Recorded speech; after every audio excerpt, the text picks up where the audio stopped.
ओफो, what is this? ये मेथी का पराठा? मुझे सैंडविच खाने का मन है, मुझे नहीं खाना ये मेथी का पराठा। आप दोनों कामचोर भाभीयों से एक ननद की फरमाइश भी पूरी नहीं होती। अगर एक ननद की जगह 3-4 ननद होती तो आप दोनों का क्या ही होता। ये दोनों तो मेरा काम भी भूल जाती हैं। पता नहीं कौन सा पहाड़ तोड़ती हैं सारा दिन। जाओ, अब मेरी बेटी के लिए सैंडविच बना कर ले आओ। दोनों भाभियां अपनी ननद के लिए सैंडविच बनाकर ले आती हैं और उसे खाने के बाद नव्या अपनी भाभियों से कहती है, आज मेरे ऑफिस में पार्टी है तो अब तुम दोनों मेरा मेकअप कर देना। बड़ी भाभी आप मेरा हेयर स्टाइल बनाना और छोटी भाभी तुम मेरा मेकअप कर देना। अभी मैं नहा कर आती हूँ।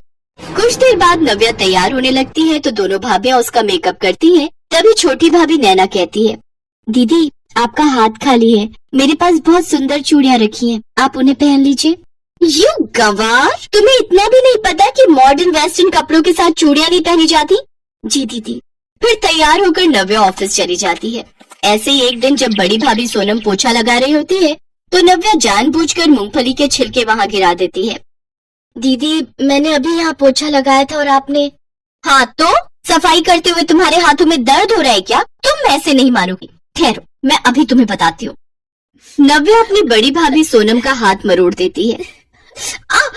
दीदी दीदी बहुत दर्द हो रहा है, छोड़िए मुझे। ये बहुएं तो मेरी बेटी को परेशान ही करती रहती हैं। अरे एक बार और फर्श को घिस लेती तो तेरा क्या जाता। लेकिन नव्या बेटी तू परेशान मत हो, तुझे बहुत जल्द इन दोनों से छुटकारा मिल जाएगा। वो कैसे? तेरे लिए बहुत बड़े घर का रिश्ता आया है, ये देख लड़के की फोटो। नैतिक की फोटो देखते ही पहली ही नजर में वो नव्या को पसंद आ जाता है। फिर 2 महीने बाद उसकी शादी नैतिक से हो जाती है। शादी के बाद नव्या अपने ससुराल आ जाती है जहाँ उसकी एक ननद रश्मि होती है जो कि नव्या से भी बहुत ज्यादा घमंडी थी। और जो सब नव्या अपने मायके में अपनी भाभीयों के साथ करती थी वही अब उसके साथ उसके ससुराल में होने लगा। ऐसे ही एक दिन नव्या की ननद रश्मि उससे कहती है, ओफो भाभी ये क्या बकवास सैंडविच बना दिया, मुझे ये नहीं चाहिए, मेरे लिए पास्ता बना कर लाओ। अब जल्दी जाओ या हाथ पांव टूट गए। लेकिन दीदी मैंने इतनी मेहनत से सैंडविच बनाई है। हाँ तो मेरी बेटी का पास्ता खाने का मन है, उसे नहीं खानी तेरी ये बेकार सी सैंडविच। नव्या उसके लिए पास्ता बना कर लाती है। कुछ देर बाद रश्मि का कॉफी पीने का मन होता है तो वो उसे कॉफी बनाने को कहती है। लेकिन जब रश्मि वो कॉफी पीती है तो उस कप को रश्मि जमीन पर फेंक देती है और चिल्लाते हुए कहती है, क्या घटिया कॉफी बनाई है आपने, अपने मायके से कुछ सीख कर नहीं आई हो क्या? चलो जाओ और अब मेरी सैंडल लेकर आओ और मुझे पहनाओ, और हाँ उससे पहले यहाँ पोछा लगा दो। इसके बाद नव्या वो सब काम करती है लेकिन उसके साथ ही उसे मायके में अपनी भाभीयों के साथ अपना किया हुआ बर्ताव भी याद आ रहा था। अब वो घर का सारा काम अकेले ही करती, साथ ही अपनी ननद के सारे नखरे भी सहती। अब उसे अपने मायके की बहुत याद आने लगी। एक रोज, अरे तुम दोनों आओ आओ, वैसे आज यहाँ कैसे आना हुआ? हम दीदी को लेने आए हैं, बहुत दिन हो गए उन्हें आए हुए और हमें हमारी प्यारी ननद जी की बहुत याद भी आ रही थी। अपनी भाभीयों की बात सुनकर नव्या उनके गले लग जाती है और उनसे रोते हुए माफी मांगती है। भाभी भाभी मुझे माफ कर दीजिए, मैंने आप दोनों के साथ कितना बुरा किया था। आप पर क्या गुजरी होगी वो मुझे अब समझ आ रहा है जब मेरे साथ वो सब हो रहा है। मैं बहुत शर्मिंदा हूँ, मुझे माफ कर दीजिए। आपको अपनी गलती का एहसास हो गया, यही हमारे लिए काफी है दीदी। हाँ अब तो हम बस यही चाहते हैं कि आप अपने ससुराल में सबसे मिलजुल कर और खुशी खुशी रहें। उन सबकी बातें सुनकर रश्मि और उसकी माँ को भी अपनी गलती का एहसास होता है और वो भी नव्या से माफी मांगती है। इसके बाद नव्या अपनी भाभीयों के साथ कुछ दिन के लिए मायके आ जाती है जहाँ वो उनके साथ खुशी खुशी रहने लगती है।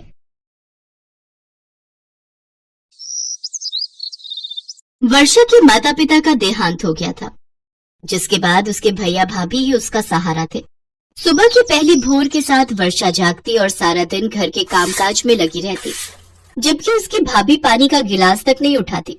एक रोज जब वर्षा का भाई गगन ऑफिस के लिए जाता है तो उसकी भाभी निशा अपने बिस्तर पर पड़े पड़े वर्षा को जोर जोर से आवाज लगाती है। उसकी आवाज सुनकर वर्षा भागी भागी अपनी भाभी के कमरे में जाती है और डरते हुए बोलती है, क्या हुआ भाभी, कुछ काम है क्या? अरे निकम्मी, कितनी देर से आवाज लगा रही हूँ, है? सुनती क्यों नहीं है? तुझे पता है ना कि मुझे उठते ही कॉफी चाहिए होती है। भाभी मैं 2 बार कॉफी लेकर आई थी लेकिन आप तब सो रही थी, इसलिए मैंने आपको जगाया नहीं। ओह, तो अब तुम मुझसे झूठ भी बोलने लग गई। कब आई तू मेरे कमरे में? अब भाभी आपके उठने का कोई टाइम तो फिक्स है नहीं, इसलिए मैं खुद ही बार बार आकर नजर मारती रहती हूँ कि आप कब उठोगे। अच्छा, तू कहना क्या चाहती है कि मैं देर तक बिस्तर पर पड़ी रहती हूँ? रुक, बहुत दिन हो गए तेरी हड्डियां तोड़े हुए, अभी बताती हूँ तुझे। निशा का स्वभाव कुछ ऐसा ही था। उसे सिर्फ खुद से ही प्यार था और किसी की उसे पड़ी ही नहीं थी। फिर एक दिन निशा की सहेली दिव्या उसके घर आती है। दोनों मिलकर ड्रिंक करती है और उसके बाद पत्ते खेलने लगती है। तभी दिव्या निशा से कहती है, यार निशा, बाहर बारिश हो रही है, अगर गरम गरम पकौड़े खाने को मिले तो मजा ही आ जाए। तो रुक, मैं अभी वर्षा को बोलती हूँ। वर्षा, वर्षा, अरे कहाँ मर गई? जी भाभी। जी भाभी की बच्ची, जल्दी से किचन में जा और हमारे लिए गर्मा गर्म पकौड़े बना कर ला। थोड़ी देर के बाद वर्षा दोनों के लिए पकौड़े बना कर लाती है। ये देख दिव्या निशा से कहती है, वैसे निशा, तू है तो सचमुच बड़ी ही दिल वाली।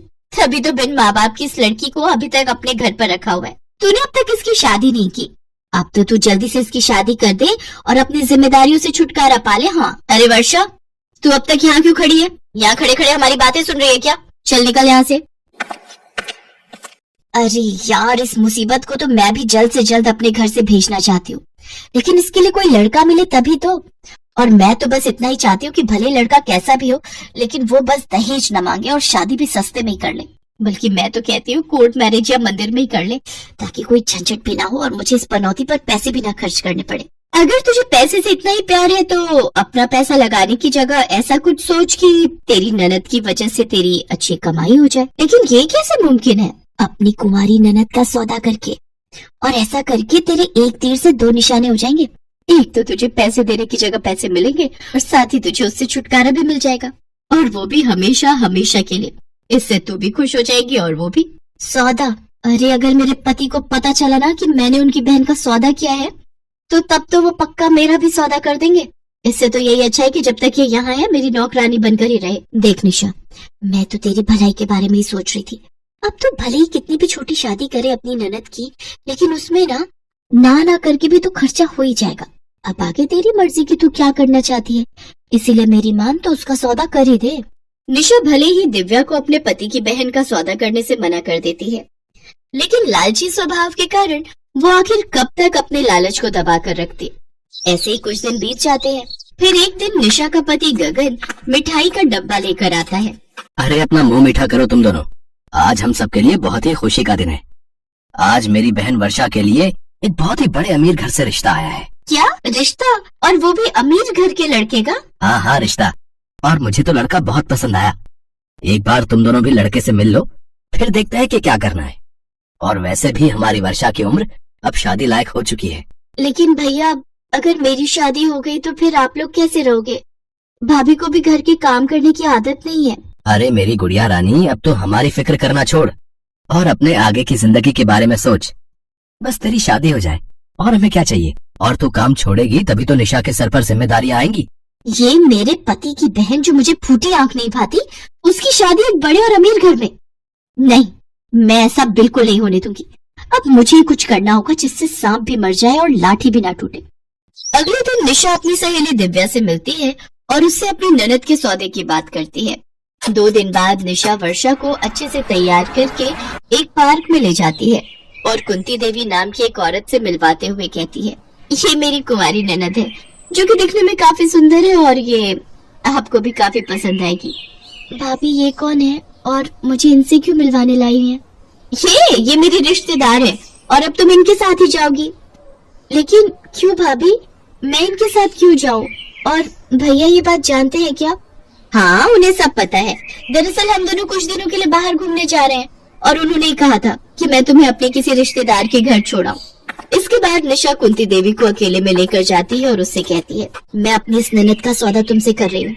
अब आज के बाद तुम उसके साथ कुछ भी करो, मुझे उससे कोई लेना देना नहीं है। एक बार अच्छे से सोच लो, फिर मत बोलना कि उसको वापस भेज दो। अगर एक बार हमारा सौदा पक्का हो गया तो फिर मैं तुम्हें नहीं जानती और ना ही तुम मुझे। ठीक है, तो फिर सौदा पक्का। अपनी ननद का सौदा करके शाम को निशा वापस अपने घर आती है तो गगन उसका इंतजार कर रहा होता है। कहाँ रह गई थी निशा? मैं कब से तुम्हारा इंतजार कर रहा हूँ। कहाँ चली गई थी? और ये वर्षा कहाँ है?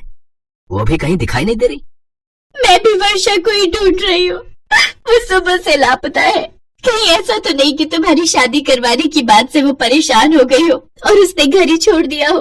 वर्षा सुबह से गायब है और ये बात तुम मुझे अब बता रही हो? अरे मैं उसका भाई हूँ, कोई कसाई नहीं जो उसकी मर्जी जाने बिना ही उसकी शादी कर देता। अब मैं जा रहा हूँ अपनी बहन को ढूंढने।